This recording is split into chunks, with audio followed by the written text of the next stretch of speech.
এই যা আমাকে ভুলে গেলে নাকি? আরে আমি পুষ্পিতা, সে একটা বড় ভিডিও দিয়েছিলাম, তারপর অনেক দিন পর আজকের এই ভিডিওটা। ঠিক আছে, ওই লিঙ্কটা আমি এর তলায় দিয়ে দেবো আর কি। এই রথটা ছিল আলমারির মাথায়, ওখান থেকে নামানো হলো।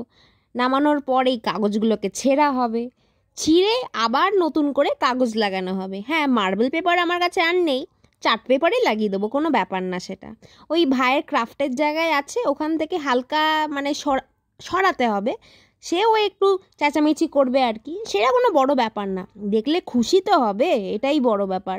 ওর আবার সামনে পরীক্ষা চলছে, ওর পক্ষে সম্ভব না, তাই মাকে বলে আমিই নামালাম। ও চট করে একটা কাপড় পরে নিয়েছি, কিন্তু কাপড়টা পরে সেজে গুজে এসে বসেছি। কাপড়টা পরার কারণ হচ্ছে আমি রথ চালাবো, রথ কি আর যাতাভাবে চালানো যায় নাকি, সেজে গুজেই চালাতে হয়।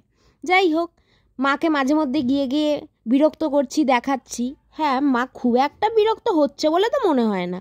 ঠিক আছে, মা আবার আমাকে বললো কিন্তু যে কলেজে পড়ে রথ চালাবি। আরে কলেজে পড়ি তাতে কি হয়েছে? কলেজে পড়লে কি রথ চালানো যায় না? স্কুলে পড়লেই চালানো যায়।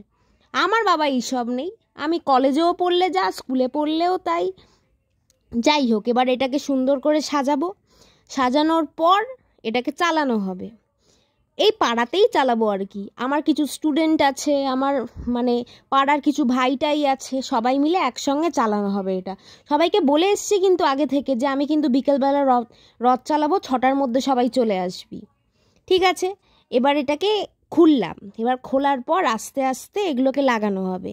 লাগাবার পর 2-3টে ছবি তোলা হবে। ও, এইটা হচ্ছে মানে কৃষ্ণ জগন্নাথ। এটাকে আমি লাস্ট ইয়ার পুরী থেকে কিনেছিলাম। আমরা পুরী গেছিলাম, ওই পুরীর সাইডে যে সি বিচের পাশে যে দোকানগুলো বসে, ওখান থেকে কিনেছিলাম। বেশ সুন্দর না? মানে আমার তো ভীষণই সুন্দর লেগেছিল। যাই হোক, কিছু ছবি তুললাম, আর এই যে হচ্ছে ওরা ভীষণ ভালোভাবে